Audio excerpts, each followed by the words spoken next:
What's up, everybody? It's HBT with Straight Up Wrestling Show, man, and I'm live.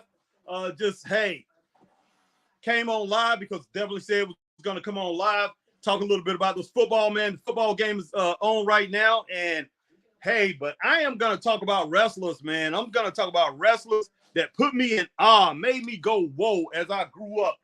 Do we have wrestlers like that today? I mean, I don't know how old some of you are. Green Randall, I see my man Green Randall is in the house. I see Michael Human is in the house. I know Michael Human, you're a little older, so you'll definitely know what I'm talking about. But Green Randall, I'm sure, will too. So basically, I'm talking about wrestlers, man, as I grew up. And, I grew up in the 70s and the 80s. And basically, I'm going to talk about wrestlers, man, that made me go, as soon as you saw them, just like, whoa. And it just put you in awe. Do we have those wrestlers today? We do have, we have a couple. But, within the last 20 years, how many wrestlers that made you go, how many wrestlers that put you in awe, man? So basically, we're going to talk about that. And I'm going to go over a whole list. Right now, I have 66 wrestlers down that put me in awe. Just basically when I was a kid, pretty much put me in awe when I first saw them. I'm like, whoa. So as you get older, it's going to be harder for to have that awe factor, that wow. But that's still important. As I became an adult, even in the 90s, man, in the early 2000s, maybe not the early 2000s, but in the 90s, as an adult, there was wrestlers who came on the scene that made me go, wow, that blew my mind. Like, Big Van Vader, for instance, blew my mind, man, when I first saw him, and I was in my 20s, and I was just like, whoa, this guy's incredible. I think I was like 22, I was 22 or 23 when he first hit the scene.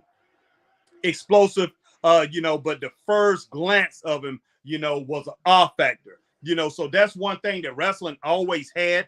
That's one of the backbones of wrestling. And that's what we need today. We need wrestlers, man, that stun you when you see them. And how many wrestlers do we have like that today? Or how many wrestlers are getting in the ring and giving you that factor, that awe factor, where you're stunned. But yeah, guys, I'm checking out this football game, and I see JL is in the house, and JL is a Vikings fan. And right now, your Vikings are getting dogged out, man. They're getting punished right now by the Philadelphia Eagles, but it's 27-14. The Vikings, we just now hit the third quarter. I think we're in the middle of the third quarter right now from what I'm looking at. And, they have a chance, man. But I tell you, these Philadelphia Eagles are tough. Kirk Cousins, man, just now threw the ball out of bounds. But, yeah, talk about a little bit about this football game, man.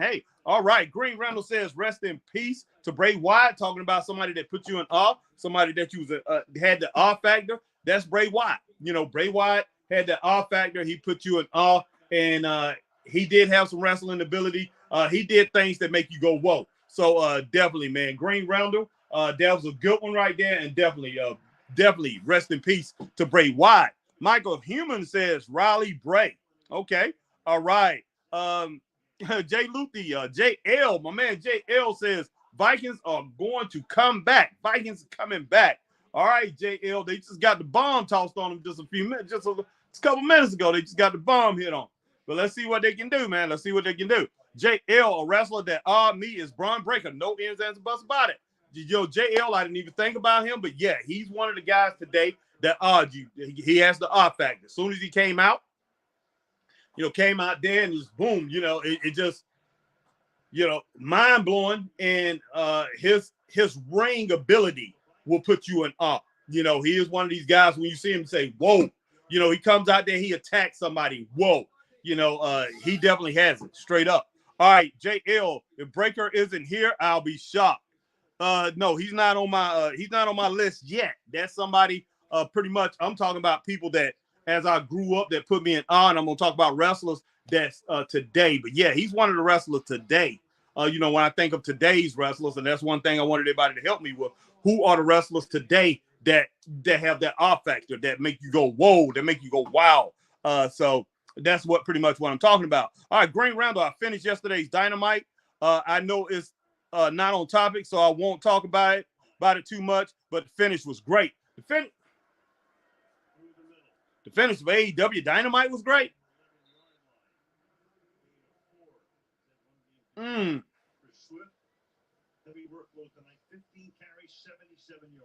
It was okay. It was okay. Now I'm beginning to remember what the finish was. And the thing with Adam Cole and everything like that. With Samoa Joe choking him out and everything like that. It was pretty good. It's pretty good. Not bad at all, Green Randall. J.L. Braun has the mic skills in ring and the most well-rounded. One of the top four. One of the top four, I say, right now, as far as, in the business, top four, top five right now. I have to say that, J.L., but I'm not going to say he's number one. But, there's some other people. There's other people in the business that will have something to say about that. But, yeah, checking out this football game, man, it looked like the Eagles are on the move again, and they pretty much running through the Vikings defense, man, gaining yards, just now got another first down. Cutting on the outside, pretty much inside run, but cutting on the outside, man, to the left. That's to the right. And, Eagles is doing their thing, man. They really doing their thing. They can run away with this thing. Vikings going to have to get this thing together. They're going to have to get their defense together and stop these guys. And the Vikings are going to have to generate some kind of offense, man, some kind of run game, which is hard to do against their Philadelphia front seven, man. All right. Facebook user says, how's your day? Pretty good, Facebook user. Let's see who this is. Sorry about that. Let me see who this is. I think I know who it is. All right, Matthew Lincoln. What's up, Matthew Lincoln? Pretty good, man. Thank you for chiming in, asking me how's my day. But my day's been pretty good, Matthew. All right. Goodness sake, man. Like I say, they chopping up yards, man. They chunking up yards right now against the Philadelphia Eagles. But let's talk about some of these wrestlers that put me in awe, made me go, whoa. And like I said, I started wrestling. I've said it before. I've said it plenty of times before. I started watching wrestling in 1971, guys. I know that's hard to believe. 1971, I was 4 years old. 4 years old, and you're like, how much wrestling do a 4-year-old remember? And I'm telling you, the reason I remember is because all I used to want to watch on TV at that time was cartoons, guys. Cartoons, and I did like one thing that wasn't cartoon animation or whatever you want to call it. One thing that I did like on TV, I think it was maybe two shows that I liked that wasn't cartoons. One of them was Gilligan's Island, and there was something else I used to like. I can't remember right now, but I did. I used to love Gilligan's Island. It was another, maybe it was Green Acres or Andy Griffith show or one of those two, whatever. But I used to love those shows outside of cartoons. Everything else was cartoons. My brother, my oldest brother, used to be watching everything. He would watch wrestling. He would watch wrestling every Saturday. And, this is after cartoons go off, and Gilligan's Island used to come on one of the channels. I can't remember, but my brother would turn the TV, and he will put it on professional wrestling. And I'm like, what is this? What is this? My brother, oh, this is wrestling and everything. He started, trying to explain it to me. And, man, I had to suffer through it. I'm sitting there in the living room with my big brother. I had to be in there with my oldest brother if I wasn't outside playing or whatever. So I'm in there playing with, if it's too cold or whatever, I'm in there playing with my Matchbox cars, Army Men or, Cowboys and Indians or whatever. And, yes, I would tune in and see who these wrestlers was. Or I would hear subconsciously. I would hear who these guys was. I remember Sandy Scott. I remember George Scott. I remember Abe Jacobs. I remember Nelson Royal. I remember those guys. I remember Rip Hawk, 72, 71, 72 when he came on the scene on East Coast Wrestling, which ended up being Mid-Atlantic Championship Wrestling. And that was Jim Crockett Promotions. And that was the wrestling organization in our area, South Carolina, North Carolina, Virginia, parts of Georgia, whatever, Mid-Atlantic Championship Wrestling. It was called East Coast Championship Wrestling. At that time, we had the Briscoe brothers, Jack and Jerry Briscoe, the Royal Kangaroos. We had a lot of different wrestlers, but I remember certain wrestlers because George and Sandy Scott was on there all the time. They always mentioned their names, so I definitely remember them. I remember Nelson Royal, and I remember the Briscoe brothers because they was big time. And I do remember the world champion coming through, who was Dory Funk Jr. at that time. Like I said, I was 4 years old. 4 years old. I got to be 5 years old. My brother had been watching it about a year at this time. I'm 5 years old, and I remember other wrestlers coming through, like say Rip Hawk, Brute Bernard. Let's see, Les Thornton, the man of 1,000 hosts. I remember these wrestlers as they was coming through. Terry Funk, I remember him. Dory Funk's brother. Thought he was a tough guy. He looked pretty tough. So I remember these guys. I was remembering these wrestlers. So I was 5 years old at this time. I'm watching in 72. So move on to 73. I'm beginning to recognize more and memorize more. Paul Jones come on the scene. Wahoo McDaniel. People like Johnny Valentine, Johnny Weaver. So Ivan Koloff. These guys, start. They came through the territory. They came through East Coast Wrestling, Mid-Atlantic Championship Wrestling. I think they changed that in 1975 or 74, one of the two. But these guys coming through. So I got more familiar with them. I was in first grade. Second grade is really when I really got into it. Second grade, when I was in second grade, I just started getting more into it. My grandmother used to watch it all the time. So I was over there on the weekend. My grandmother liked it. Anything my grandmother liked on TV, I liked it. The Westerns, anything that my grandma watched, my grandmother and my aunts, my aunts and my uncle at my grandmother's house. Anything they watched a lot, I loved it because I loved going to my grandma's house. She had me every weekend and she had me the whole summer. I loved everything that my grandma loved, and she loved professional wrestling. So I got more familiar with the guys, man. That was around 1974. Sonny King coming through, Bearcat Wright coming through, the Anderson brothers. Let's see, Ole and Gene Anderson. So many different guys. Dusty Rhodes, Dick Murdoch.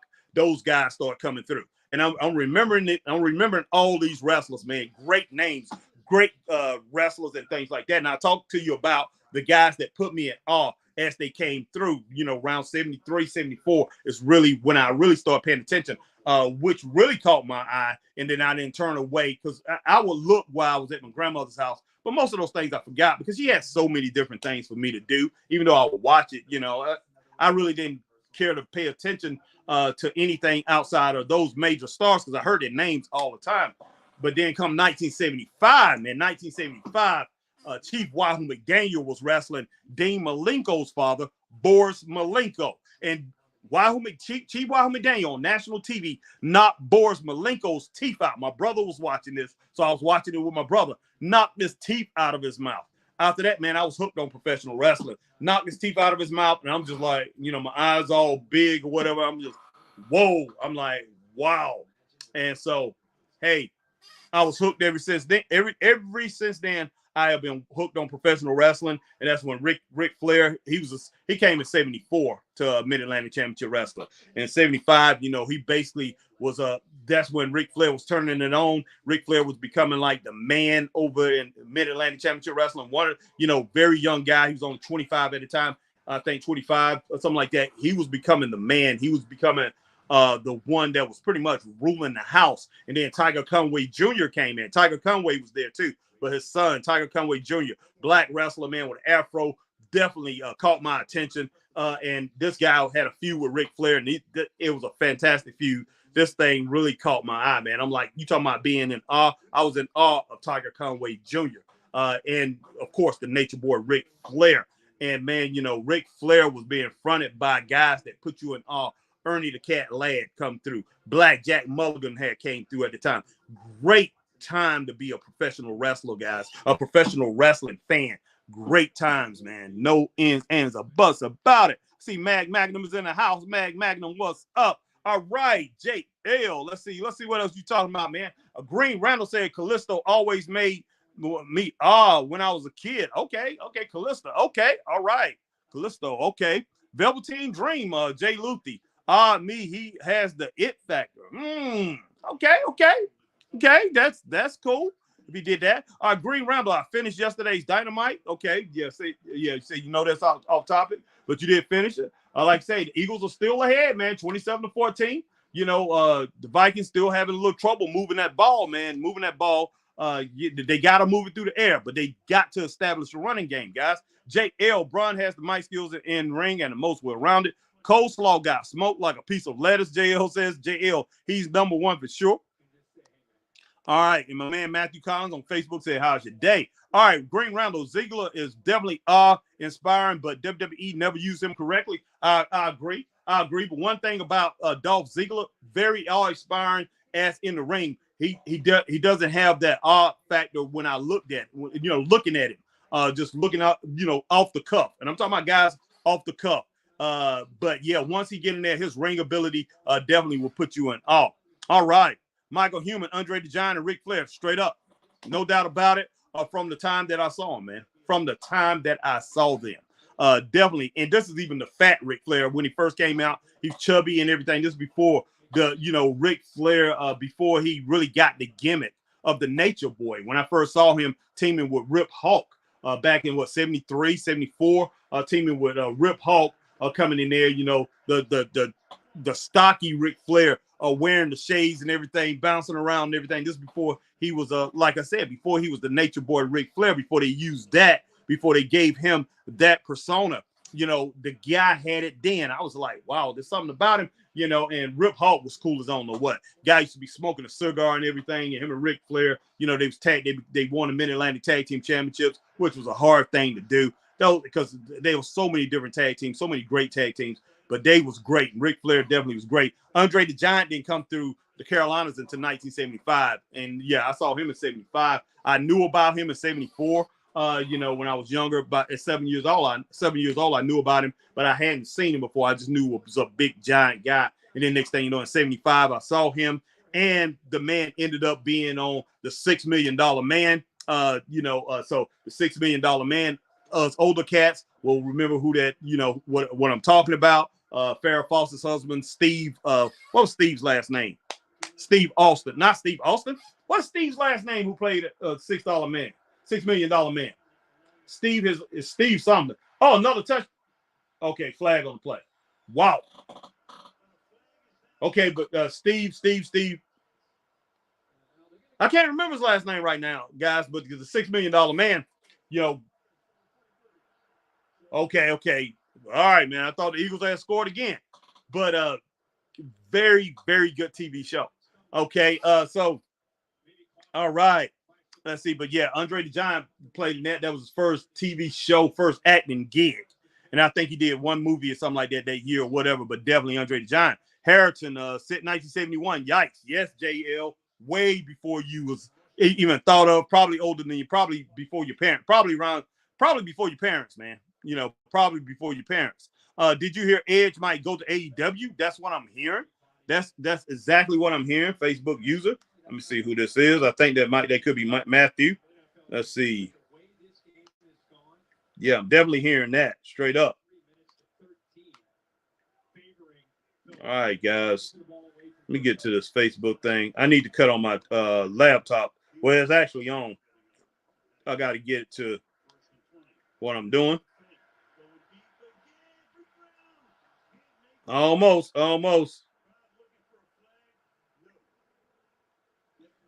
tell you what. I just hope it don't end up being too bad, guys. I hope it don't end up being too bad, as far as this game go. I know Chris is in, hey, Chris, trying to get him to come on, guys. I know Chris is in hog heaven. Man, I'll be too much into it. He loved these Vikings, guys.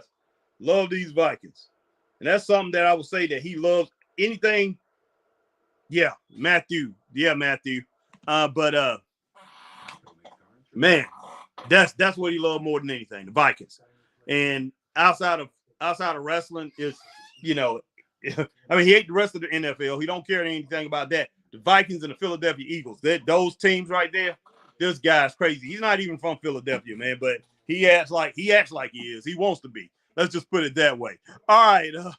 Mad Magnum says, greetings, Harry. What's up, Mad Magnum? I know you watching the game, man, enjoying the game. All right. Mad Magnum said the wrestler that awed me was the Ultimate Warrior.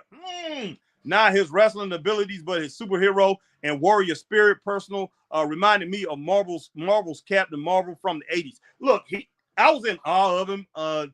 He definitely has the wow factor, the whoa factor. My whole thing about it, when he came to the World Wrestling Federation, which let's go ahead and put it like the WWF.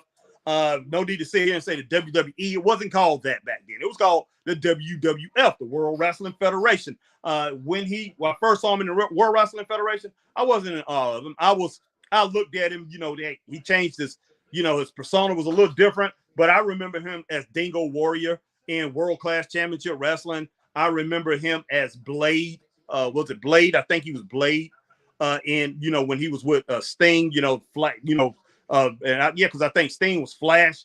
I remember, the Blade Runners. So I remember those two. I remember. So when I finally saw him, he was bigger. So, but yeah, he did have that odd factor, but I wasn't in that much of an I was just like, okay, he added a little to his persona a little bit, but he was already in that character mode.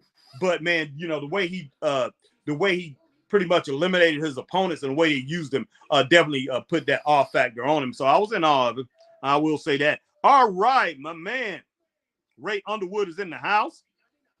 Ray says, hello, Harry and Straight Up Wrestling family. What's up, Ray? All right, Michael Human said Blackjack Mulligan and Ron Garvin. Hey, Ronnie Garvin, to a certain point, I loved his hands, hands of stone. I loved his gimmick and everything like that. I never really was in that much of all of him. I was to a point because of his size and everything and how good he was, but definitely Blackjack Mulligan. Big man, legit tough guy, can really fight.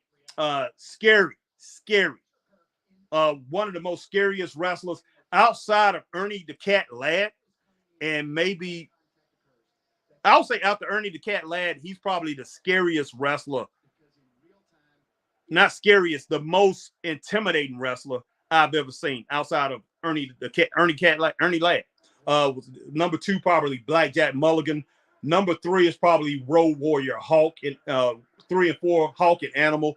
Then I will have to say, then I'm going to put Brock Lesnar like number 5. No, Angelo Moscow, number 5, and Brock Lesnar number 6. But yeah, Blackjack Mulligan is a menace. Probably number 2 most intimidating wrestler I've ever seen or ever met. I met him when I was a little scared to say anything to him, scared of him. He picked me up and put me down. He was laughing because he knew my grandmother. They went to all the matches. I always talked to the wrestlers afterwards. And like I say, he came over to my grandma's house. Him and Ric Flair came over for a meal, sat down with the family and everything like that. I wasn't afraid of him then, but I was scared to pretty much talk, whatever. But my next door neighbor, Virgil Thomas, looked just like him in the early 80s. Looked just like Blackjack and was big too. Not as quite as big, but he was like 6'4", 6'5". But definitely Virgil looked just like him. But Blackjack Mulligan was an intimidating figure, man. And I definitely remember him. And like I said, he did come over to my grandmother's 8. But when I first met him, he picked me up when I was like 5, 6 years old. And, put me down and stuff there. He's laughing, this big old man. I was definitely scared of him. And I was in awe of Ric Flair. I was just like, because Ric Flair was just something. But those two used to team up with each other. Great times. Thanks, Michael Human, for giving me that memory right there. Wow, that was great. All right, Ray Underwood, Mass Superstar. Yes, man. Let's see, what the heck is his name? That's what's his name's dad, man. Nick, the guy who would the referee, Nick. Goodness sake, went to Deep South, the show that Chris and I did this weekend. Nick. Dang, what is Nick's last name, man? Wow, the referee, Nick. Can't think of his last name, but that's his dad. I can't think of his name right now. Joel or whatever. Joel something. But yeah, Max Superstar, very intimidating guy. Blackjack Mulligan, Wahoo McDaniel, Wahoo, yes. Greg the Hammer Valentine, yes. Mr. Wrestling Tim Woods, no. Too nice of a guy. But his wrestling ability, yes, put you in awe. When he put on that mask, Mr. Wrestling, that's Mr. Wrestling in awe. Got the awe factor, the whoa factor, man. Incredible wrestler. So I'm with you on that, Ray Underwood. J.L. Breaker was only ranked 37 on the 500. That is the disgrace.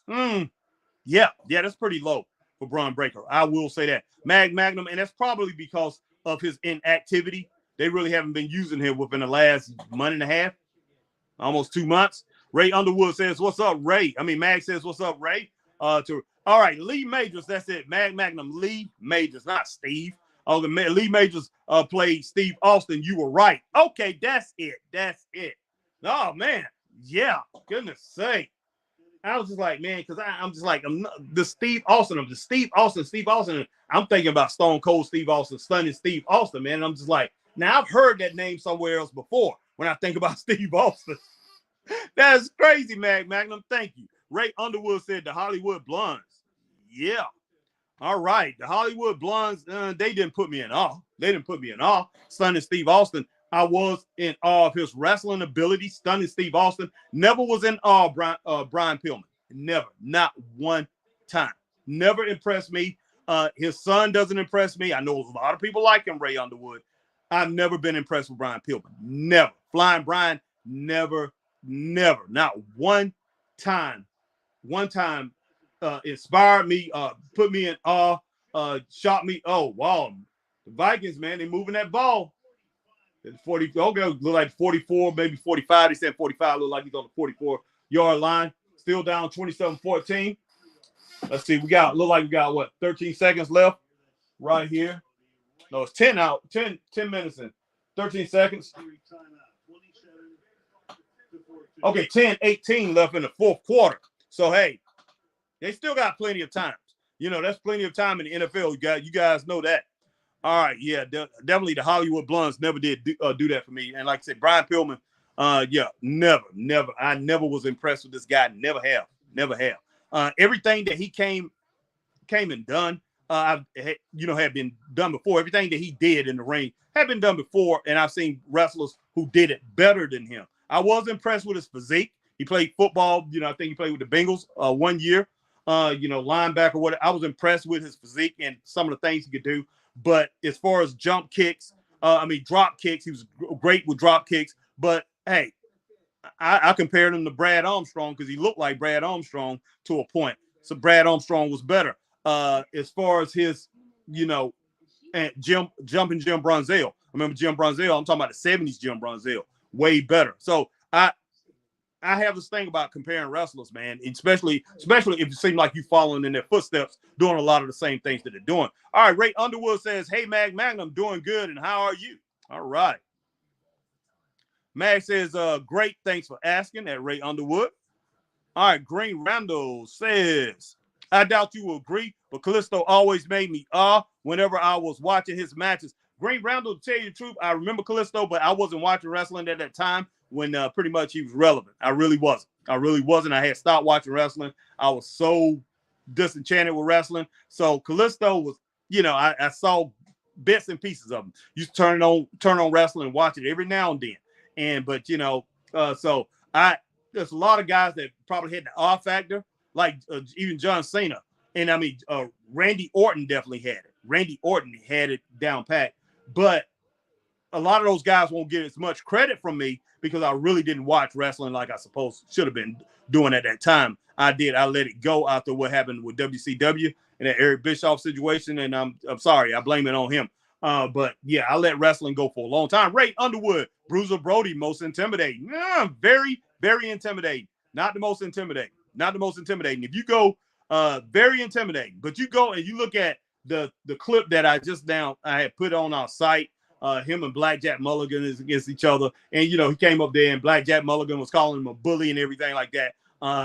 He didn't look so scary next to Blackjack Mulligan. He just didn't. Bruiser Brody didn't look that intimidating when he went against Abdullah the Butcher. He did look like a big, tough guy coming against him, but Bruiser Brody is definitely a top 10 guy, most intimidating. I think Angelo Moscow was more intimidating than Bruiser Brody. Bruiser Brody was the most scariest guy. I would say the most scariest guy that I've ever seen in professional wrestling when I first seen him after Mad Dog Vachon.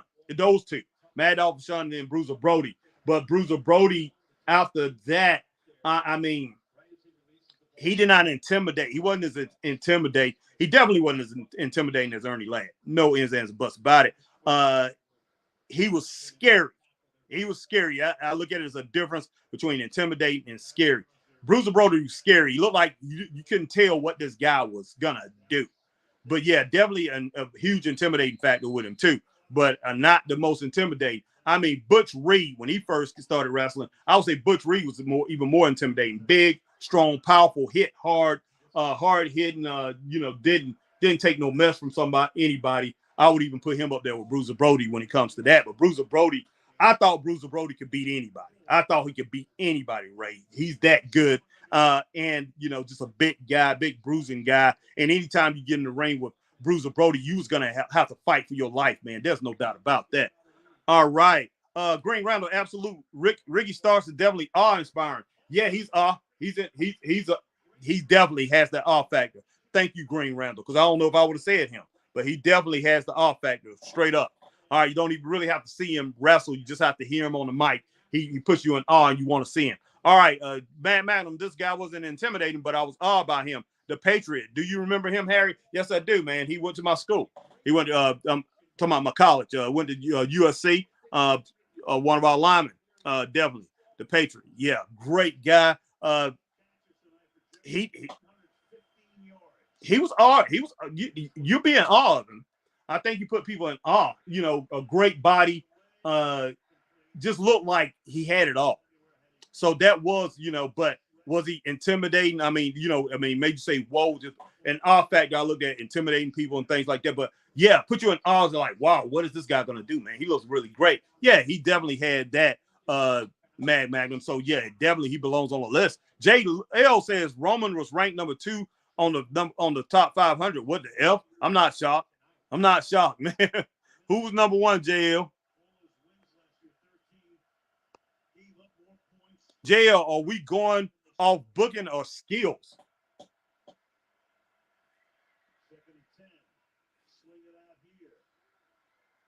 All right, man. Hey, the Vikings trying. They moving, but hey, they're having a hard time. JL is not really booking this right here, and I'm not talking about skills. We're going off skills once they get in the ring, because there's some people that all you once they get in the ring. There's no ins, ands, and buts about it. You get awed, you get overwhelmed, they shock you when you get in the ring. But booking is pretty much that's a back. It could be a wrestler doing the booking, or it could be somebody, promoter or somebody that's doing the booking. So no, booking has nothing to do with that. All right, my man Nick Fury. My man Nicholas Fury. Nick Fury, one of the best wrestlers. Talking about somebody put you in awe, man. Somebody that have that whoa factor is my man Nick Fury from wrestling from the Carolinas. He says Brian Pillman was awesome, my brother. He was one of my favorites. Going up, the Hollywood Blondes was one of the best teams ever. I will say that, Nick. I will say that straight up. One of the best teams. The great tag team, the Hollywood Blondes. I will never forget. Never forget.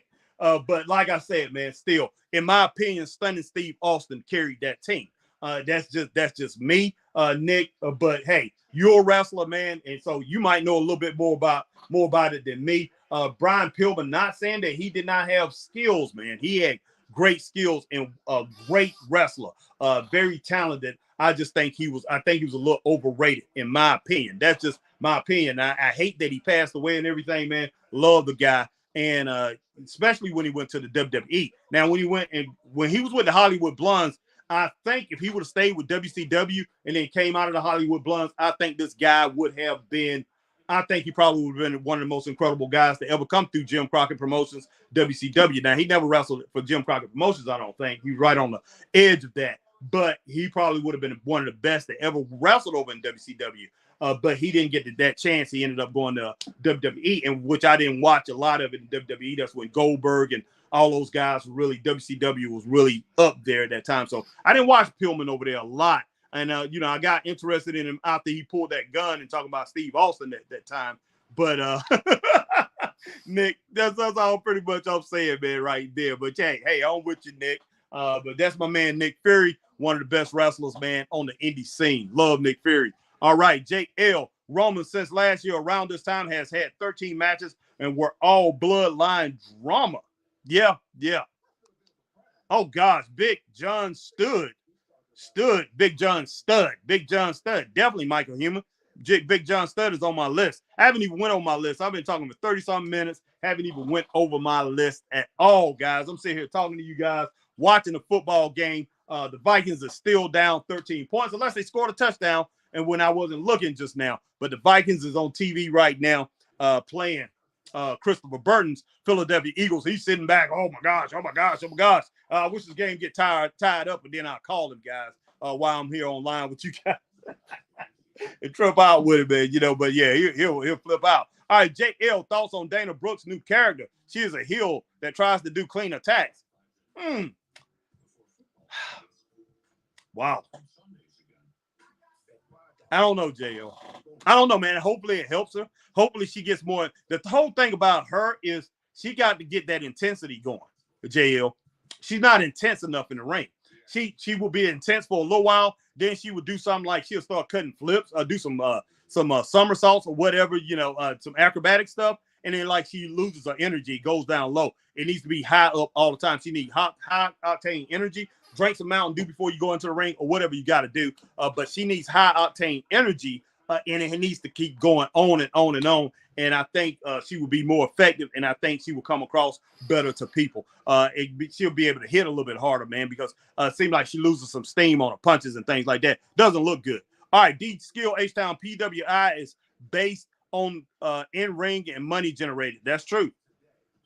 Okay, D Skill H-Town says Self was number one, and I can understand him putting Self number one, but basically they're going off Self winning that title. He's only had it for a few months, and Self has been the most active world champion, but I wouldn't have put him number one. And I know what they're doing. Like you said, D Skill, they're going on pretty much based on in-ring and money generated. And right now, Self is doing a whole lot. So that's what they're doing. That's exactly what they're doing. D-Skill H-Town, speaking of Ricky Starks, from what I heard, his contract is up next month. Whoa, you better watch out, guys. You better watch out, AEW. And, man, them jokers are not doing anything, man, as far as, like I said, they went over to London. And in London, okay, the real numbers came out today. It was like 10,000 shorter than what they had. They said they had. But that's okay. Still, it was a big accomplishment, what they done, what they was able to do over there was a huge accomplishment. But they have not capitalized on it. And plus, I was like, why in the world are they concentrating on this when they can't get this home? They can't get at home taken care of. Take care of business at home before you go somewhere else, guys. Straight up. Straight up. All right, Green Randall. Let's say, man. But now we got a 6-point game. This is going to be a different energy from the Vikings defense.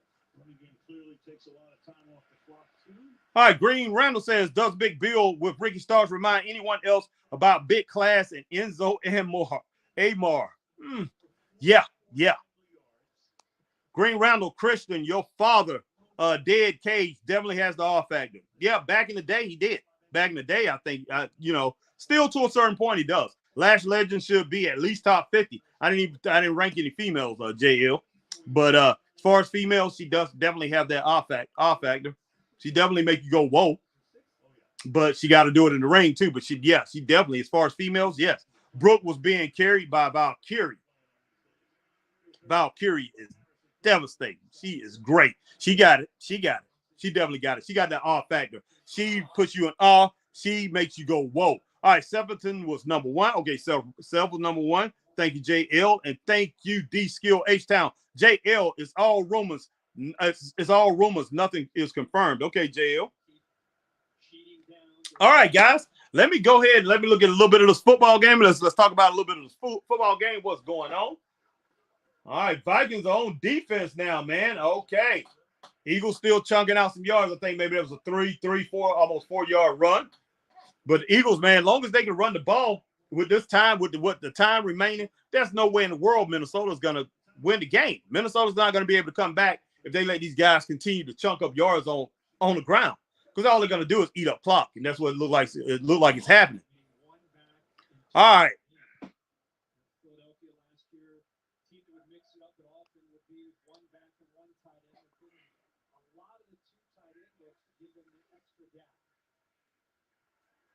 Okay, that's a pretty good stop. All right, guys, you got to get one more at least. Got to force them to punt. Okay, Green Randall, regardless of what you think of LA Knight, he has the look and the mic skills. Yeah, he has it. He has that R factor, man. He has that whoa factor. Now, as far as his in-ring work, as far as a wrestler, no.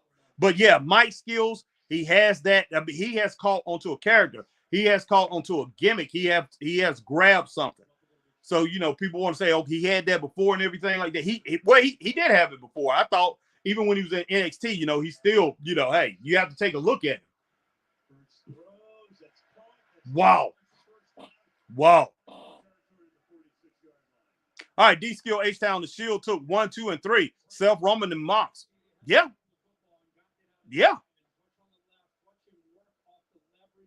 Self, Roman, even, and like I say, even Mox, man, even, even when he was over there. So yeah, definitely. But guys, let me go over my list a little bit. Let's see. D Skill H-Town, why put Jade on TV if you knew she was going to walk? I don't know, man. I don't know. I'm hearing Rampage is tomorrow.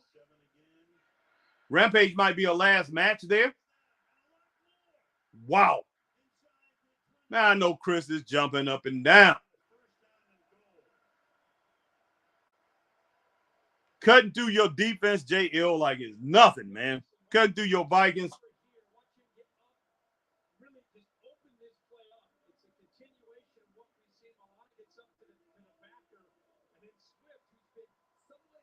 Wow. Okay, so JL says all confirmed. It's all rumors, nothing is confirmed. All right, D Skill H-Town said they did the same thing with Regal. Yeah. Yeah, we'll have to see, man. We will definitely have to see what's going to go on, if that's our last match tomorrow. But they should have done everything they could to keep her.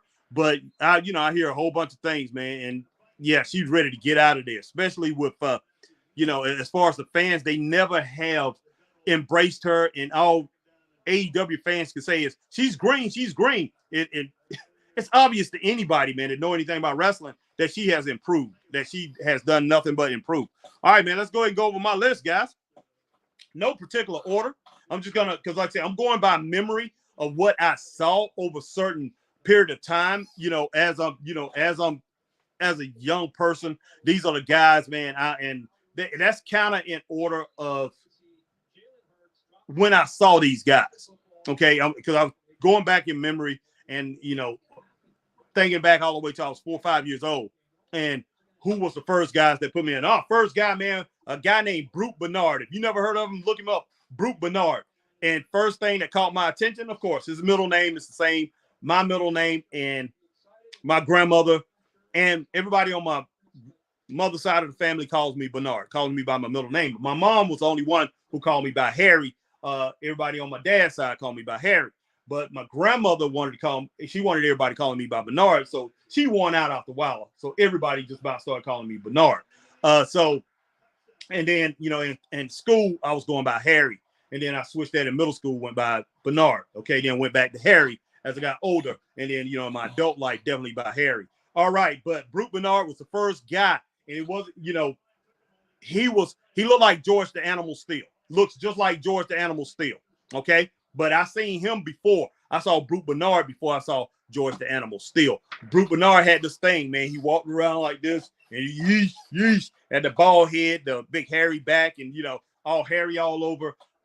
Same build, same look as George the Animal Steel. But Brute Bernard, biting on the turnbuckles, doing all kind of things like that. He was the first guy that he put me in awe. He had that whoa factor. You say wow anytime you saw him, you're like whoa, and just stunned me, man. As a kid. Number 2, Rip Hawk. That's Ric Flair's partner. Rip Hawk, like I say, he smoked a cigar and everything like that, and awed me in the ring. Was a great wrestler, tough guy, straight up, man.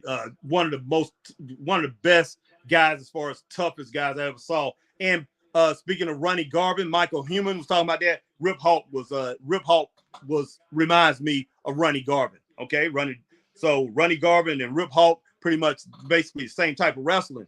The next wrestler, number 3. Now, I wish I had a little counter here. Number 3, guy that awed me, man, in wrestling. The number 3 guy is the Big Swede Hansen, man. Big Swede Hansen, big tough guy, rugged guy, 6'3", 6'4", maybe about 290, 310, 315.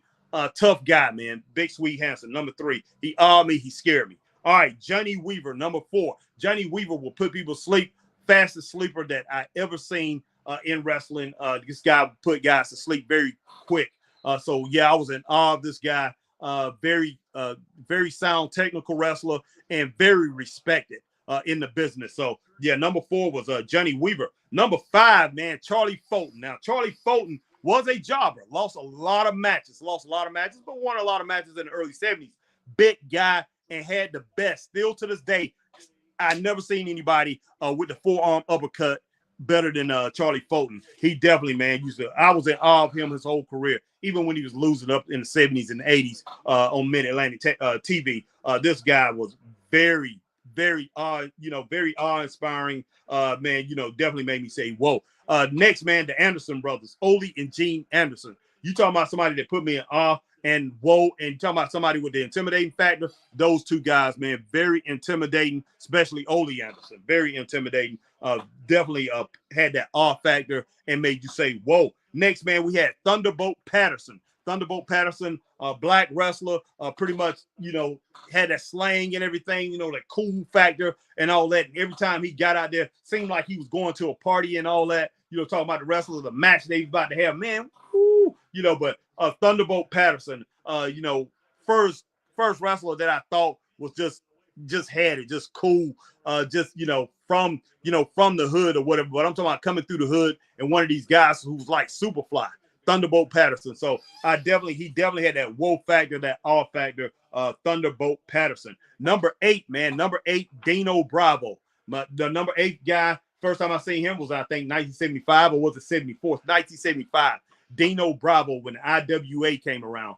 Independent, not independent, was a huge company. First one that tried to go national, had a great product. Dino Bravo, man. I thought he was so great. So, and this was before Dino Bravo got all big. Later on in the WWE, WWF, back in the 80s, he got big and all muscular and all that. But Dino Bravo, man, was something special and did a lot of the things that these wrestlers are doing now.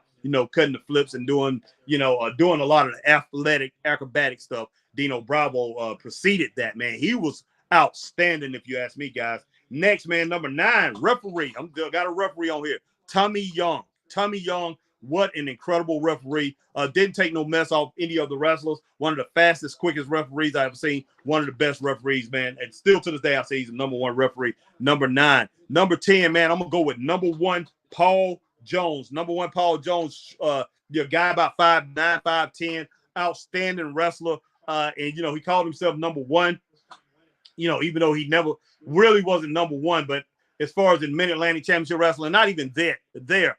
But number 1, Paul Jones, I'm thinking nobody could beat this guy. Incredible wrestler, man. Had great feuds with Ric Flair, then his partner, Chief Wahoo McDaniel, Black Jack Mulligan, Jack Briscoe, Harley Race. Paul Jones went against everybody, man. Great wrestler. Always gave a great match. This guy gave 100% all the time. And this proceeded before he became a manager, guys. Incredible wrestler, man. Paul Jones. Number 11, Jack Briscoe. Jack Briscoe, world champion, NWA, the second world champion that I ever seen, NWA world champion, right after Dory Funk Jr. Jack Briscoe, incredible, man. This guy right here was just legit. You're pretty much a collegiate athlete, superstar, just like him and his brother Jerry. But Jack Briscoe was the better of the two. Incredible wrestler, man. I will never forget Jack Briscoe. Very, definitely put you in awe. And when you saw him, you just like, whoa. Anytime he came around or whatever, you just like, but he didn't actually have that intimidating figure or anything like that. That intimidating look. He just had that look of confidence. He believed in everything that he could do. He believed in everything. He could do everything in that ring, and nobody could beat him. And when you saw him, you believed it. You believed it. He was good enough to pretty much bring that off to you, to where you believe everything that he believed. And so that's what made him so great. All right, number 12, man. Let's go ahead. All right, see Clarkson Doon in the house. Let me go ahead and get these comments before I get to number 12. Clarkson Doon. Sup, Harry? Unbelievable wrestling. He has been crazy. Yo, what? Imagine Chris here. Jada Cargill leaving AEW. This remind me so much of Koff, WCW back then. Yes, definitely. Clarkson Doon, thank you for joining in. Clarkson Doon. Harry, you said Britt Baker is cancer backstage. Yeah, from what I'm understanding, a lot of them is backstage. Not really Britt Baker. From what I'm understanding is, none of those women can get along, and somebody back there has to be a leader. And who is the cancer back there when it boils down to it? I'm not sure if it's Britt Baker, but I think she was part of it. Okay. But they saying Thunder Rosa pretty much started a lot of the stuff. All right, Maria Christian says, "Sup, Harry? How everything been?" Nothing much, Maria Christian. Appreciate you joining, Maria. And what's going on with you? I hope everything is going well. But guys, let's see what's going on with this football game. Like I say, I'm watching the football game, and I'm going over I'm just gonna do the top 25 I'm at number 12 of the wrestlers that awed me as I grew up, guys. And I'm talking about all the way back to the early 70s, 1971, when I was 4 years old. My brother had me watching wrestling, man. And it's something I had to sit down and watch with him. Because we only had three. There was only 3 TV channels back then, guys. before cable jumped on the scene and everything. You know, everybody had 3 regular TV channels. Then you had UHF. I think UHF had 1 channel. And then later on, they had 2 channels. So you really didn't have a lot of channels to go by. You really did. All right, man. 34-21. All right, Vikings, you're not coming back in this game. It's almost over. 1 hour, 1 minute and 55 seconds look like left. And the Vikings got the ball. You got to score quickly, and then you got to get a good onside kick. I don't know if all that's going to happen. My number 12, man, Dory Funk Jr., the first world champion that I saw, NWA world champion. He was the world champion for 4.5 years, guys. He was the world champion when I first started watching wrestling. Incredible wrestler. Still, in my opinion, the best scientific wrestler that I've ever seen, outside of maybe Mr. Wrestling Tim Woods. Great wrestler, Dory Funk Jr. And I know people know Terry Funk. People in this generation, wow, he fumbled the ball. The Eagles got it. They stripped it. They might have called it. All right, Dory Funk Jr. I know more people in this generation know who Terry Funk is, but Dory Funk Jr. definitely was the better wrestler out of those 2, and better than his father, Dory Funk Sr. Out of those 3, the Funks, Dory Funk Jr. is the better wrestler out of all of them. That incredible wrestler. Man, amazing. I loved him, even though Terry Funk, like I say, Terry Funk is on this list too. Terry Funk, incredible wrestler. Love Terry Funk, and I love the Terry Funk. I'm talking pre-Terry Funk, before 1989, before he becomes just plain out hardcore Terry Funk. Terry Funk was always hardcore, ladies and gentlemen, always hardcore. But he was just an incredible tactician in the ring, did a lot of incredible things. It wasn't all about, hey, he wasn't doing a thumb tacks and, the barbed wire and all that stuff, when I first started watching it, Green Roundel MJF has the R factor. It may be basic, but he is the world champion for a reason. No one is on the level of the devil. That was one of them, Green Roundel, I was going to say had the R factor, was MJF. One of the guys of today has the R factor. I'm talking about right now, I'm talking about the guys who had the R factor as I was growing up, and I was going to say who has the R factor today. And definitely 100% MJF has it. So, I only have like a handful of guys who have it today. MJF is definitely one of them. He has it, man. Has that it factor. You look at him, you're just like, wow. Has that R factor. Has the, on the mic. He also has the in-ring ability, which awes you. So he's incredible. He's incredible, man. All right, number 13, man. Haystacks Calhoun. And I'm going to go ahead and throw, for some reason, I added Crusher Jerry Blackwell, Crusher Blackwell, Haystacks Calhoun, number 13, and Crusher Blackwell. And look, Haystacks Calhoun, just because he was so big, man. He was like 500-600 pounds and move around like that. That's the reason. I don't think he was that great of a wrestler. Crusher Blackwell, Jerry Blackwell, definitely thought he was great, thought he was outstanding, fast, quick, huge guy, 400 pounds, 400 plus, bouncing between 400 and 500 pounds. Crush you, a great athletic ability, great wrestler. Number 13, man, was the Bolos. Bolo and Great Bolo. 1972, first time I saw those guys, they was incredible. Then saw them in 1975 in IWA. Incredible. Number 14 was Ronnie Garvin. Michael Human has already mentioned Ronnie Garvin, but Ronnie Garvin, my number 14 wrestler that put me in awe, and it made me go, whoa. Number 14 is Ronnie Garvin. Guys, I'm going to list this down, and I'm going to put it on the site. Number 15, man, Nelson Royal. Nelson Royal was the number 15 wrestler on my list, guys, of the most awe-inspiring wrestling. The guys that made me go wow when I was little was Nelson Royal, because that's all they did was talk about him, put him on TV all the time, and a small guy, and put great promos on, even though he lost a good bit against the bigger guys. I believe that he could defeat those guys. I believe what he said he can do. So he definitely put me in awe. All right, number 16, man, George and Sandy Scott. George and Sandy Scott, I was in awe of those guys. They were superstars to me. and they had that whoa factor. They had that wow factor, man. All right, number 17, the Royal Kangaroos. Very good wrestlers. And I tell you what, the Royal Kangaroos, guys, I used to look at those two guys, the Royal Kangaroos, and I'm like, I thought about kangaroos anytime I saw them. So, yeah, they wowed me because they called themselves the Royal Kangaroos, but they was very good wrestlers. They hopped, they jumped around the ring. They could do a lot of different things, very athletic. So, the Royal Kangaroos, number 17. Number 18, man, Les Thatcher, the first guy that was called the man of 1,000 hoes. Les Thatcher really, could get in there, stretch you, do all kind of things in the ring. Pretty much a combination of Billy Robinson and Vern Gagne. If you ask me, this guy was incredible. Man could do all kind of things in the ring. So, I mean, you talking about moves. You think Dean Malenko and you think Kurt Angle and Chad Gable. You think those guys can do a lot of different things?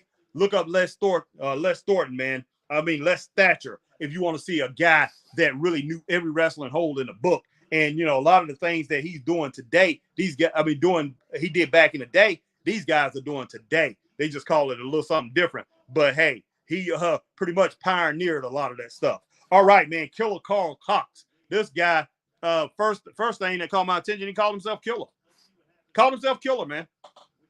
But he's a big guy, intimidating guy, bald head. Killer Carl Cox definitely intimidated, man. Definitely had the R factor and made you say, whoa. And, yeah, he had it all, man, complete. Klondike Bill, number 20. My number 20 wrestler that had the R factor, pretty much made you say, whoa, Klondike Bill, because he was huge. He was like Haystacks Calhoun and Crusher Blackwell. He was huge, big, get around the ring, and pretty much just dominated his opponents in the ring, man. So he's my number 20, guys. And all these guys so far I'm talking about in the 70s are the ones that pretty much ones that was warning me at the time. All right, Mr. Christopher Burton. I know you jumping in for joy. Yeah, my Philadelphia Eagles. I'm picking on you, man. All right. Christopher Burton, JL. How about them Vikings, man? Oh, come on now. JL, hey, he might be offline, man. I don't know. I haven't seen him in just in a minute. Christopher Burton, JL, them Vikings looking like they might lose this one. Mike. What you mean, Mike? Well, they didn't score a touchdown, okay? There's no way, man. A minute and 5 seconds. There's no way they're going to come back and win this game. All right, Maria Christian. Yo, Chris, go live, Harry now, and laugh out loud. Maria Christian, Cody Rhodes. Yeah. He has it. He definitely one of the new modern wrestlers that definitely has that. Has the R factor. He has the it factor. He has that whoa factor. Straight up. Definitely has it. All right. Christopher Burton, now he knows what's about to happen. Clarkson Doom, who say whoa is Gunter today, Harry. Yes. Him. I got him number 2. I got Roman Reigns number 1 as far as the guys today that's gonna make you go whoa. So yeah, straight up Gunter. No ins and buts about it. Even throw Imperium in there. Those guys make you go whoa. They got that R factor. His whole faction. All right, guys, I'm just going to do 5 more, and that's it. And I'm rolling off here. I've been on here for an hour. Only plan on being on here about 30 to 45 minutes. Chad Gable also, Clarkson Doom. Clarkson, he has, when you watch him in the ring, he has the R factor. He has the whoa factor in the ring. Outside the ring, he has the whoa factor. Outside the ring, you're like, whoa, man, this guy's small, but he looks very confident. He does not put you in awe. Doesn't put me in awe, but he has the whoa factor. So he's missing a little bit. But, man, yeah, his in-ring ability. I'm talking about, when this guy get in the ring. So, yeah, I'm talking about guys, as soon as you see them, first time you see them, are you saying, wow? Are you saying, whoa, man? Are you in awe the first time you see him? So when I first saw Chad Gable, I wasn't in awe. I said, whoa. I'm like, wow. Whoa. This guy's small, man. Then I saw him in ring. His in-ring ability brought both that, the awe and the whoa. And every time I see him, still say that. Yeah, I'm in awe of him and whoa. So he definitely has it, man, straight up. All right. Okay. Yeah, Carson Doom, Chris, Eagles. All right. His Olympic style, Carson Doom. Yeah, he can cut promo a decent promo too. Yes, he can. Yeah, Ilya Dragunov at NXT. Yes, Clarkson Doom. Yes, man, this guy walking around the streets. Yeah, you wonder who in the heck he is. You know, he definitely has it. He definitely has it. Not the biggest guy in the world, but he definitely has it. All right, guys, let me go 21 through 25. 21 through 25. All right, Samson Button is in the house. What's up, Samson? Sup, Harry? Oh my God. There's rumors that WWE is interested in Ricky Starks after his contract is up. And man, he is cracking up, Samson. Yeah, I just heard about this, man. Tonight, you know, saying his contract is up soon here. What, at the end of the month or next month? And wow, WWE is interested in him. He's gone, man. He is gone. I don't know why in the world he would stick around. I don't care what money Tony Khan offers him or whatever. Go. You got NXT. You have SmackDown. You got Raw. Why stick around? Why stick around? You know, they trying to make him into this main cog, this main piece or whatever, but I just don't know. I just don't know. And then when I look at the numbers and I look at what's happening with AEW and their attendance and everything, man, I don't know how long this thing gonna go. And you cannot rely on what happened at All In. You just can't. Take care of home. You take care of home at first, and then hey, All In, you can brag all you want about that. But man, I'm telling you, I just don't know. I just don't know. Because they can't get it right at home. And Raw by itself beat Collision. It beats the Raw ratings by itself. Just the Raw show beat all three of their shows combined. You combine all three of their shows, it still don't get the number that Raw's getting. I mean, it's a fact. It's a fact. You know, Raw beats that show by itself. That's sad, man. That's sad. And NXT's rating this week, it might beat Dynamite. Dynamite's come out tomorrow, I believe. They've been doing 860, 870. NXT done 850. I wouldn't be surprised if NXT takes them this week. If not, they're going to take them real soon. D-Skill H-Town says Ricky and Cody are good friends. Wow. Woo. Wow. D-Skill H-Town Jay said her goodbyes Wednesday night backstage. God almighty. Wow. Can you imagine if she's going to WWE, what they going to do with her? She's going to be huge, guys. She's going to be huge in WWE. Wow. And they're looking for more stars. They're looking for new stars. I think, you know, Charlotte, of course, they're going to come back and they're going to do things. Charlotte, Bianca, Becky. No flipping way. They're looking for new stars, guys. Of course, you got Tiffany Stratton and all that. She just lost the NXT belt to Becky. But they looking to revamp, you know, it pretty much prop that thing up a little more. They get Jade Cargill, man. Wow. The possibilities.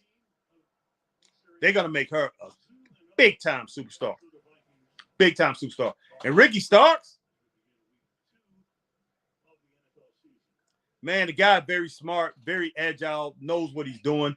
Of course, you know, he's going to have to do something a little different because a lot of things he does is kind of close to The Rock. He's not going to do that over there, but I know they can do something with him, man, and make him even more spectacular. It's going to be very interesting. They lose him, man. It's not going to be good at all. Tony Khan, man. Tony Khan, you got to build your own stars, Tony Khan. Got to build your own stars, man. Straight up. Crazy.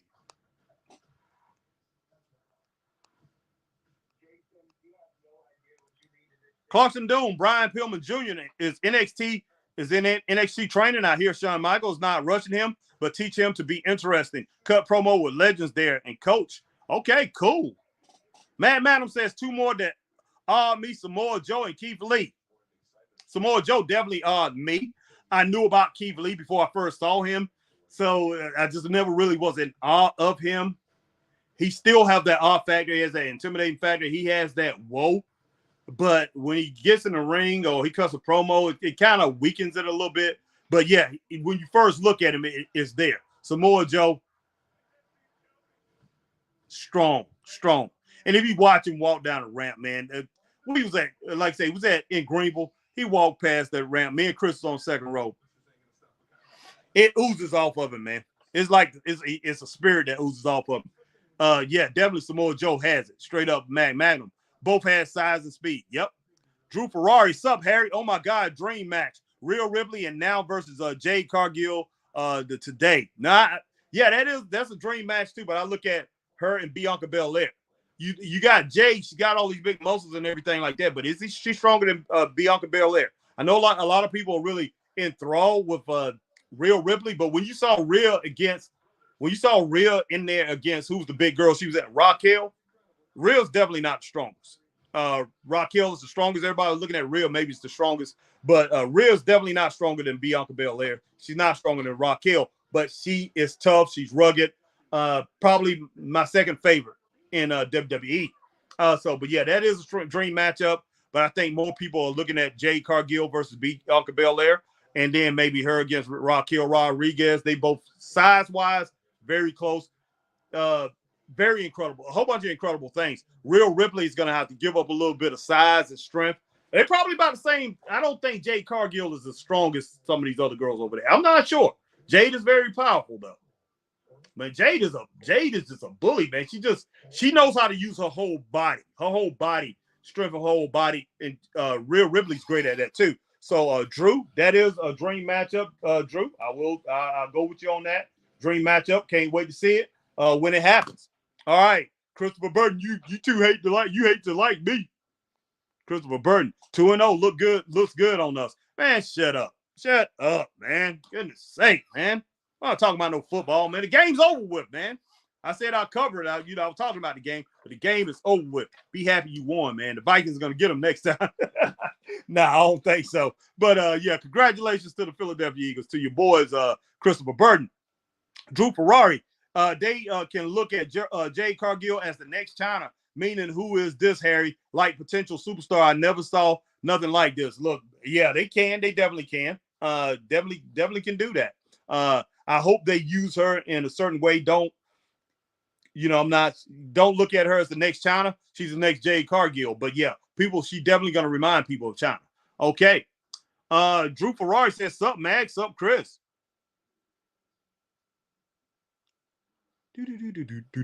D-Skill, WWE is going to use Ricky the right way. There's no doubt, man. No doubt. No doubt in my mind on that. You're right about that.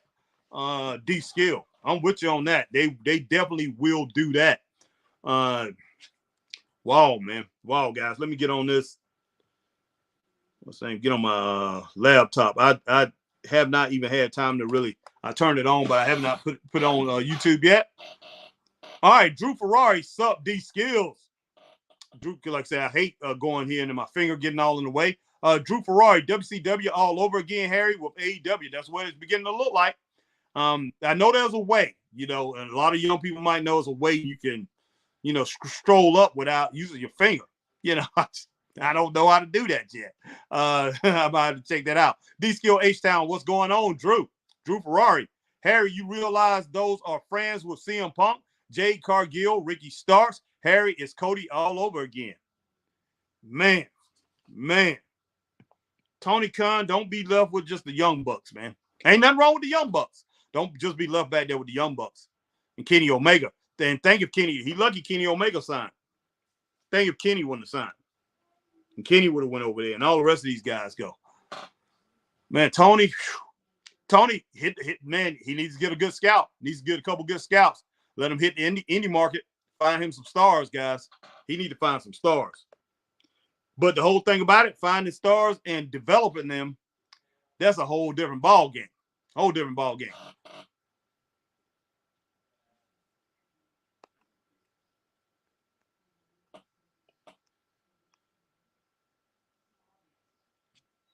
D-Skill H-Town, I remember Ricky was backstage visiting Cody at the Royal Rumble. Yes, I guess he made a good impression.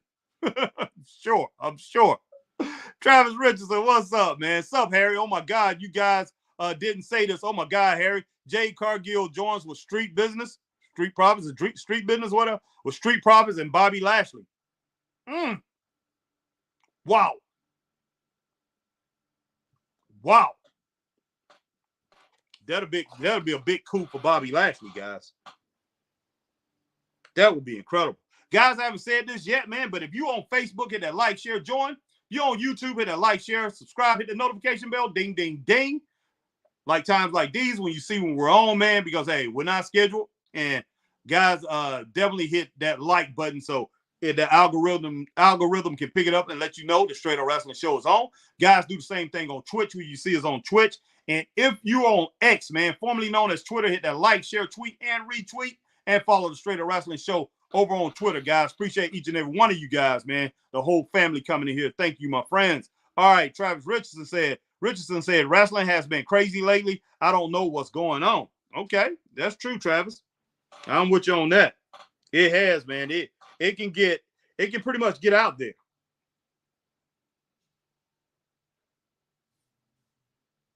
Oh my gosh. Drew Ferrari, Ricky Starks versus LA Knight promo. Woo! Yeah, that would be very, very good. Yeah, the Drew Ferrari, no doubt. D-Skill H-Town, the AEW documentary is going to be crazy. Yeah, that's true. That's true, 100%, D-Skill. 100%, man. No doubt. No doubt, man. And Travis, yeah, wrestling has been crazy lately, man. So many things going on. And, as much as, WWE is coming up with a whole bunch of things, they need to slow down, too. They really need to, they all into this Judgment Day thing right now. And they got some other things going, but they definitely need to get their ducks in a row, too. But they got more of a handle on their business than AEW. They definitely do. AEW, like I say, just crazy. It seems like they're getting a handle on the business, but they don't have any intriguing storylines, and they don't know how to keep their fan base. They're losing them hundreds by the day, and I think it's because they don't have nothing outside of chaos, man. They don't have nothing to keep you outside of chaos, and it's sad. They just don't know. They just do not know how to hold people, and when they do something good, they got to foul it up by having somebody being jumped. It's got to be some kind of chaos got to be thrown in there. Very sad, man. Very sad. All right, Drew Ferrari says, okay, you think AEW needs to build a PowerPoint training? They need to do something, Drew Ferrari. Drew Ferrari, a performance center? Yeah, they definitely can do that. But first, before you do that, I mean, I will continue to roll like I'm rolling. I will have that in the stages, but I will bring somebody in there. Like I said, man, they got to get everything in order first. Get it in order. Just get everything in line, fix your booking, and then get your training center and everything like that. Get it in line, man. Get it in line. The business part of it. But take care of the business part in the ring first. That's the main business. Everybody, what you're looking at, the center, what people look at, the center of AEW, the marquee. Fix what's under the marquee. And then all that other stuff you can take care of. Because Tony Khan, he's got the money to pay these guys and everything like that, but fix the center. Fix the center, what's in the center, and that's what's happening inside that ring. Fix that, and fix what's going on in your locker room. Stop being these guys' friends, man. Stop being their friends. Hey, I'm supposed to be booking a show. Let's see, I'm doing the Creative Force show October the 21st, and the guy who's the promoter called me and said he told this guy that Harry's booking the show. Harry's doing creative and everything. This guy he called him and told him, and me and Chris have worked with this guy before, a friend of ours, and he decided not to do the last show that me and Chris done, his wife's show, because he didn't want to go and team up with a guy tag team that I had him in. And he said he told him to call Harry. He told him to call me, and the guy said he was going to call me. He did not call me. The wrestler didn't call me because he knew I wasn't going to go for that bull crap. He knew I wasn't going to go. He said, because he called him and said, I got an idea. I got an idea for a storyline. I got an angle or whatever. He's supposed to call me. And because he told me, he said, if Harry goes with it, then, hey, it's on. But if not, you're going to have to do what Harry tells you to do. He didn't call me. I got the guy's number, but I'm not going to do that. If he wants to be part of the show, be part of the show. If he doesn't, because I'm not gonna bow to no wrestlers' demands. What they want. That's the problem with what wrestling today, all the way from the independents all the way up to WWE, man. WWE, not no more. WWE, like say, they're doing Triple H is doing what he wants to do. But all the way to AWA. I mean, the AEW, not AWA, American Wrestling Association, but AEW, man, all the way to these independents. These guys are telling the promoters what they want to do, man. They telling the bookers what they want to do. Don't bring me your storylines unless I come asking for it. Or, I find somebody and say, okay, he's an interesting dude. He's a leader or whatever. I want your opinions, because storyline wise, first, if I'm the creative, I'm doing creative, the creative part of the business. I'm talking to Chris before I talk to anybody else. And then it goes from me, Chris, and then it goes, you have these other wrestlers. They talk to Chris, and then Chris talks to me.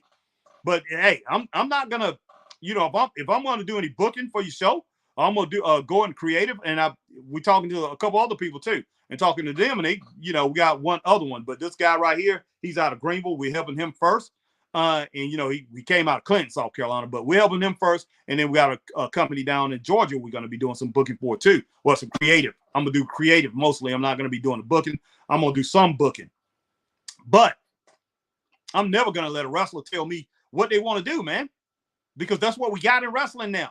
And that's why that's why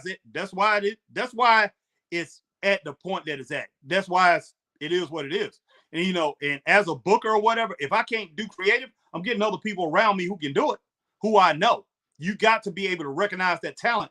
And Tony Khan, he has talented people around him, but he has not recognized those people. He had not sorted them out. And to tell you the truth, I don't think he wants to. This man says he's been doing the stuff. He's been drawing up stuff like I'm doing right now. Ever since he was little, drawing up matches and scenarios and everything like that. And he wants to play it out in real life. He got some money, got a whole bunch of money from his dad. Got a whole sack, got sacks and sacks full of, this guy is, what is that guy, McDuck? Whatever the guy that got all that money, that duck.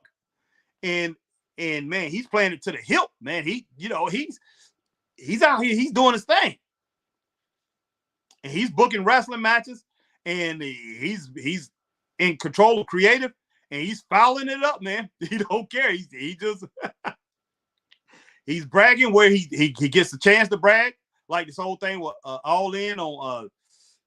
He's bragging when he gets a chance to brag, and when he doesn't get a chance to brag, the guy doesn't show up on TV. He doesn't tout his numbers,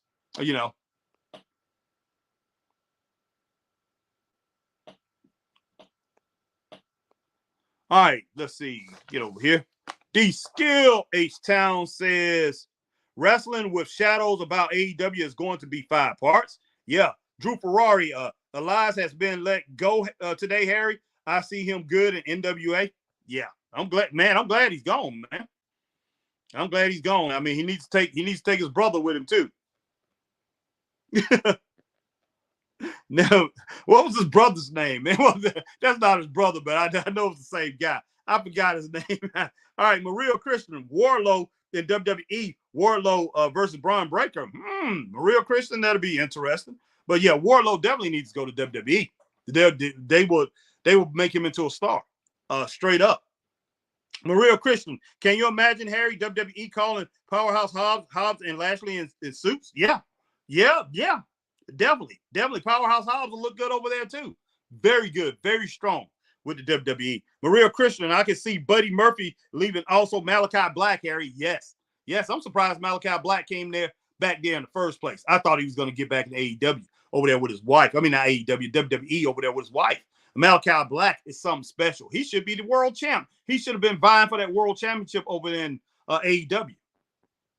Straight up, man. He shouldn't be in the tag teams. This guy's incredible, man. I like his House of Black gimmick. I like what they're doing there too. But man, this guy is, if not the most talented wrestler there, one of the top 3, 4. Incredible wrestler, top 5, easy. Maria Christian, Buddy Murphy for Rhea Ripley. Yep. Maria Christian, Jamie Hayter. Yeah. She's incredible too. I think she needs to go through NXT, but she's definitely a top tier wrestler, female wrestler, but she needs to go through NXT. But yeah, she is great. Carson Doon says, Yep, Harry. Carson Doon, do you think Warlow should go to let's see, I'm gonna raise all that up. Do you think Warlow should go to NXT first, Harry? Yes. He needs more polishing, man. He needs to be polished a little bit more. Right now, to me, he's a Von Wagner type guy. You know, he's probably stronger than Von Wagner, but he's basically like a Von Wagner type guy when it boils down to it.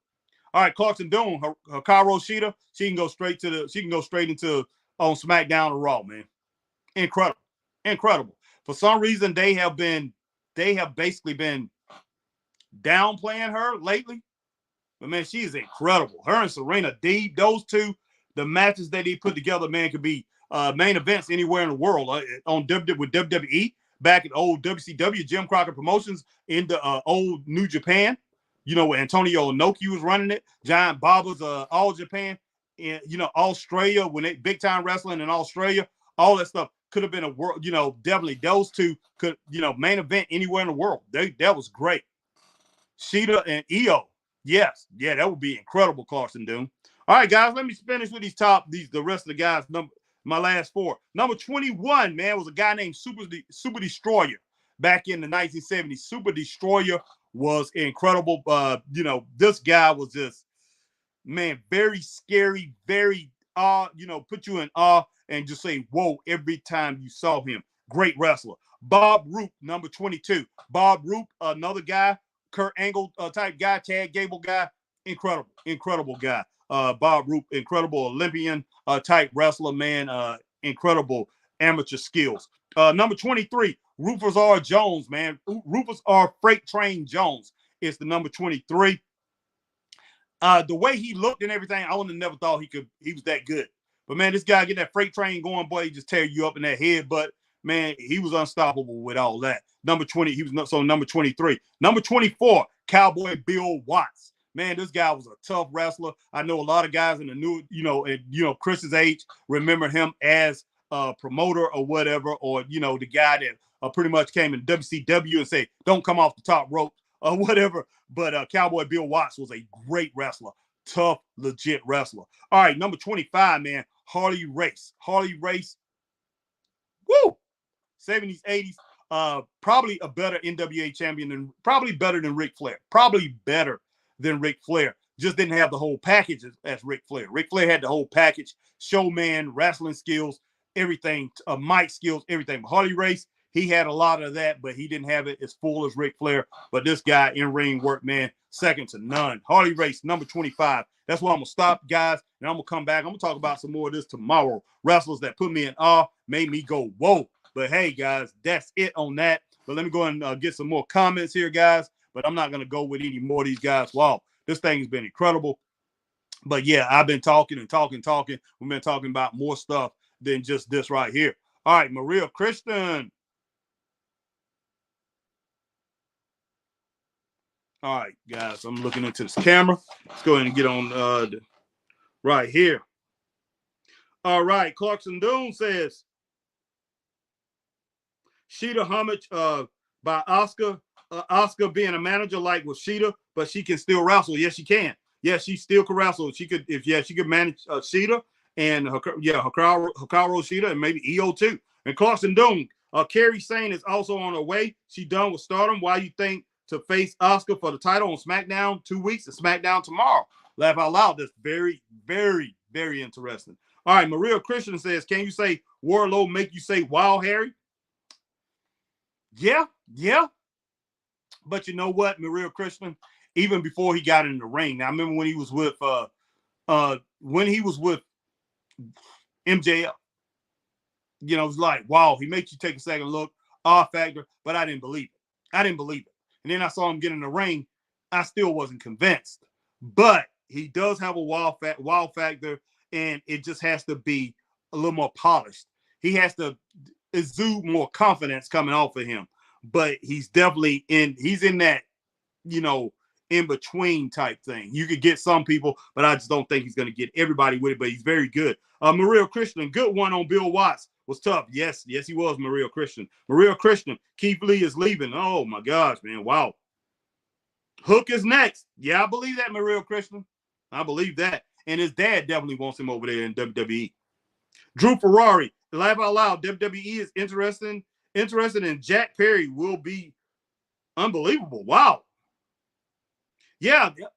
You know what? Jack Perry, they put him in NXT. He can come out as a superstar, man. Straight up.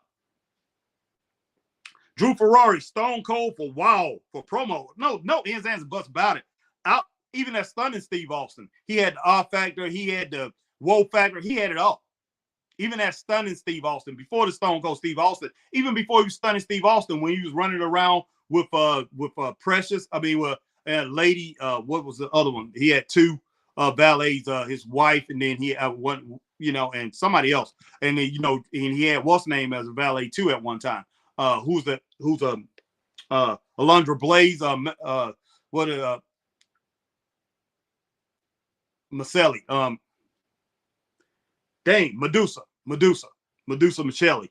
Medusa was his valet at one time too. Very man, put you definitely definitely had the woe factor. Yeah, even Steve Austin, even before you stunning Steve Austin, then stunning Steve Austin. Yeah, he's always had it, man. Incredible. But not as big as Stone Cold Steve Austin. Stone Cold Steve Austin just took it to a different level. But yeah, he's always had it. Drew Ferrari, and also as stunning Steve in ring, yes. Ric Flair looked up to Stone Cold as him, yes. Magnum, great night, Harry. Very informative. Have a good evening, Mag. Out. Yeah, Mag, you have a great one, man. Definitely appreciate you joining the Straight Up Wrestling Show tonight, being with your family, man. Drew Ferrari, laugh aloud, Mag. Thanks, man. I'm just crying with these news today. Have a good night. Drew Ferrari, WWE snatched Takesha and Don Callis. Can you imagine him and Heyman face off? Yeah. I think Heyman to kill him, though, but Don Callis is definitely will hold his own, man. Maria Christian says Hulk Hogan for wow. Yeah. I thought he had more of a wow factor before he became who he was later on as a good guy. He had more of a wow factor when he first came in the ring. When he first came out and he wearing like the cape and stuff like that. He was called Incredible Hulk Hogan until NBC or ABC, whoever that was that ran that show, made him stop using that. But this guy, straight off the bat, his muscles was more defined. He was younger. Incredible, incredible when I first seen Hulk Hogan. He's always had it. I didn't like his gimmick. Eat your vitamins every night and do it. I didn't like that, but I knew that it got over with people. But I just didn't like him I liked him more as a heel back in the early days when he was getting beat up by Tony Atlas. Tony Atlas was the last person that beat him up in a feud. I mean, just pretty much won a feud against him in 1981. It was Tony Atlas. But yeah, definitely got the wild factor. Hulk Hogan got it down packed. But yeah, he's one of those guys that have it. If you want to look at any of these modern wrestlers, I call them modern wrestlers because he translates all the way into today's wrestlers. But man, yeah, when it comes to modern wrestlers today, you got to look at Roman Reigns, Gunther, MJF, even Seth freaking Rollins, Bobby Lashley, even though Bobby Lashley might not, sometimes he has it and sometimes he don't. But he definitely has that. Rhea Ripley, let's see, Bianca Belair, Charlotte Flair, even Becky Lynch. And there's so many more. There's so many more. When I think about it, I sit here and I think about it. It's more than what I would have thought. I'm thinking, a lot of these, you don't have a lot of them today, but it's plenty. It's plenty. So, wow. After doing the show and thinking about it, and you guys coming up with some of the names, and I definitely can come up with a lot more people that have that wow factor than when me and Chris were talking about it the other day. Me and Chris were talking about it yesterday, and we only can name a few people. So, yeah, it's a lot. It's a lot. Now that I think about it, my mind is more clear. It's a lot today. But the whole thing about it is, Jade Cargill. The thing is, can they capitalize like they did back in the day on these wrestling personas? Can you put these guys on a billboard and everybody say that's a wrestler up there? He's an incredible wrestler. I just want to see that guy just by looking at his picture. I want to see that guy just by listening to his promo like they did back in the day. I remember people who come through my house. I used to see at school and things like that when I was first started working.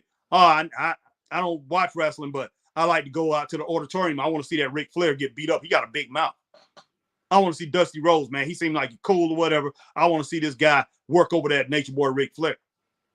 I want to see somebody take care of that Roddy Piper. Roddy Piper got a big mouth.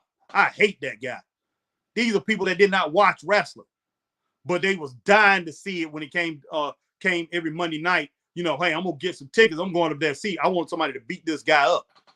That's what wrestling needs again today, man. It needs that. And you know, I know it's out there. People say, okay, it's not real, it's all scripted and everything like that. But you better believe there's a lot of people out here, man, that they don't care about that. They just want to see somebody get their head blowed up. They want to see somebody go upside somebody else's head.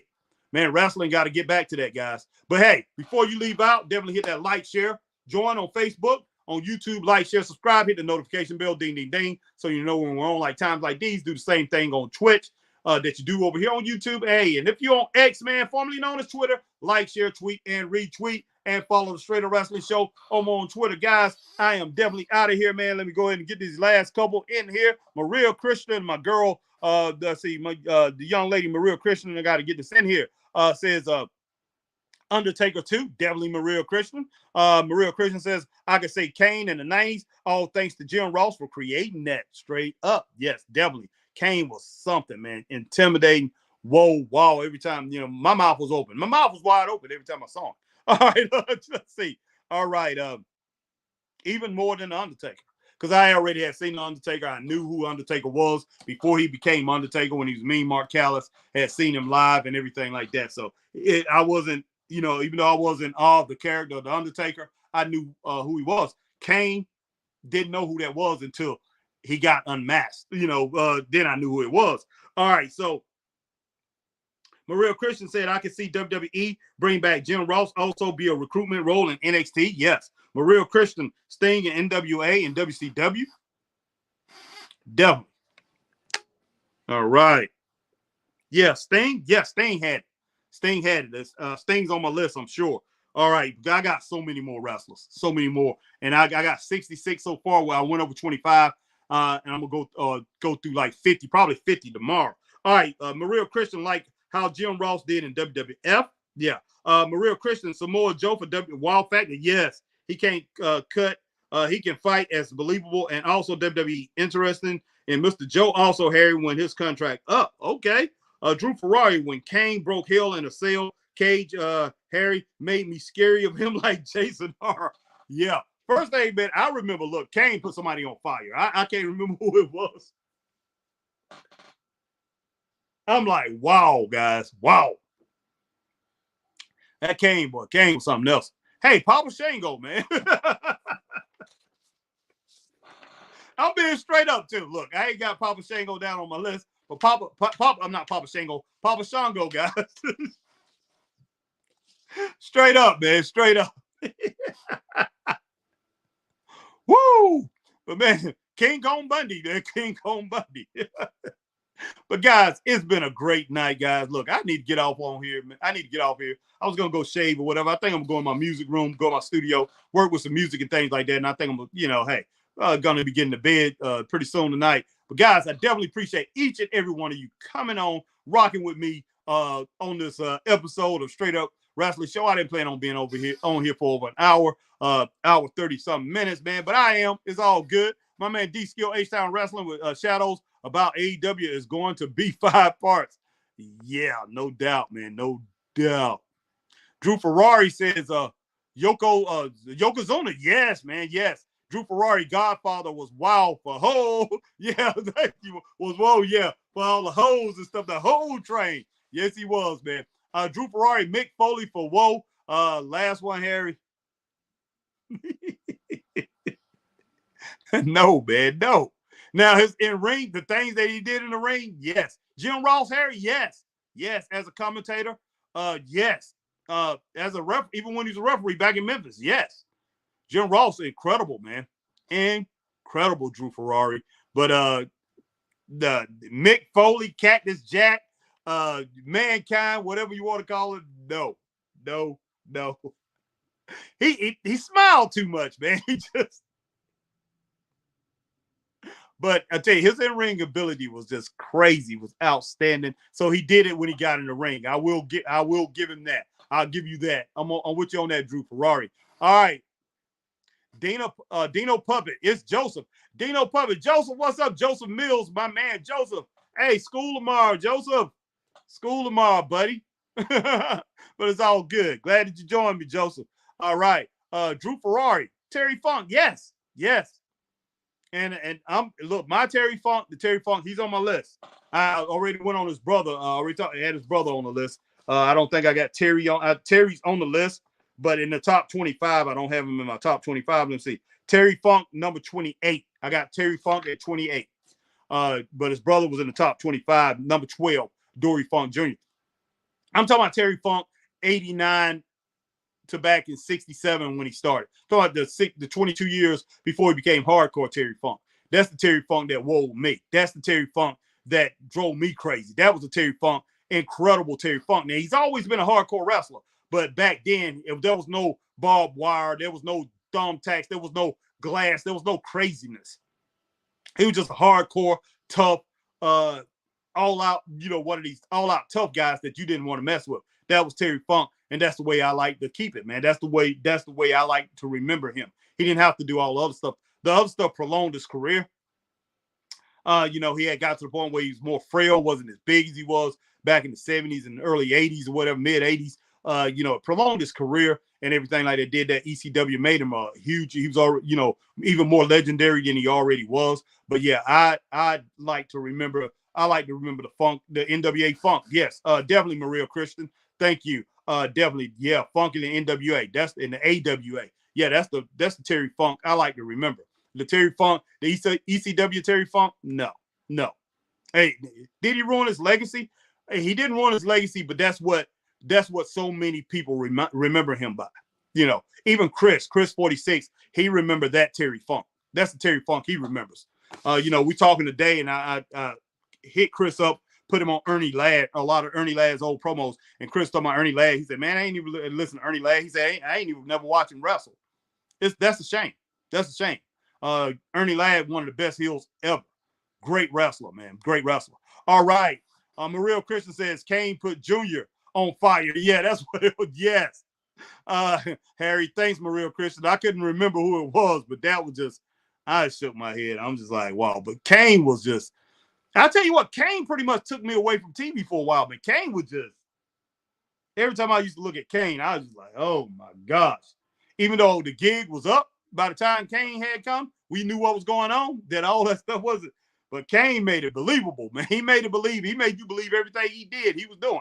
All right, Travis Richardson says, Harry, can WWE get the Acclaimed also? Yo, listen. Yo. I don't know, man. Look, if they come, the Acclaimed, they can do the same thing. They'll have to be called something else. But yeah, definitely, I would love to see him in NXT. Love to see them in NXT. They definitely be better than Hit Row. I would love to see them in NXT. They could rock over there. They could rock. I would love to see that team in NXT. Yep, just got it. Maria Christian, Travis comment. All right. JL says, damn, you still awake? You darn right I am. You darn right. JL, your man Christopher Burton was on. Christopher was picking on you about your team losing. And Drew Ferrari said, laugh out loud at Jay. All right. JL says Kane isn't scary. The first time I saw Kane, he was wearing slacks and a boring rubbish suit. Okay, if you seen that, then that I understand. The first time I saw him, though, he had that mask on, that big, the red suit and everything like that. So that's the first impression that I got of him. And he definitely had that R factor and that whoa factor. So he definitely wowed the crowd. He put people in awe, straight up. So yeah, he definitely gets credit for that. JL, I think Jay to stand. I don't know. We'll see. All right, Dino Puppet, my man. Maybe that's who he's talking about. You still up. But yeah, Dino Puppet, my man, Joseph Mills. Bye, Harry. I'm going to sleep. Yeah, definitely go to sleep. And I'll talk to you later, Joseph. Hopefully see you soon, man. See you at the Bond Secure Arena or whatever, wrestling. J.L. Harrington. All right, Drew Ferrari. Bye, Harry. Thanks, man. Good show. Thank you, Drew Ferrari, for joining the family tonight. J.L. says the ref screwed us. Hey, JL, clean win, man. JL, there was a clear play and they didn't call and there wasn't a touchback. Okay, JL, Eagles are bums, JL says. JL Harrington, you cheer for the pretend Carolina Panthers? Yeah, I cheer for the Carolina Panthers, man. Cut it out. I love the Carolina Panthers, man. They don't win. They don't win a lot, but that's my team. All right, guys. I am definitely out of here. Appreciate each and every one of you guys joining the show tonight, Straight Up Wrestling Show. But I will see you guys later, man. JL says pretend Panthers. Okay, JL, man. You have a great night, JL. Have a great week, man, and continue to do your work. Work hard at work. And guys, we'll see each and every one of you guys later. But JL, appreciate you joining my people, all my people, Maria Christian, let's see, Magnum, Ray Underwood, Clarkson Doon, Travis Richardson, all you coming in here tonight. JL says, good night, Harrison. Good night, JL. Guys, have a good night. Peace. Stay straight up.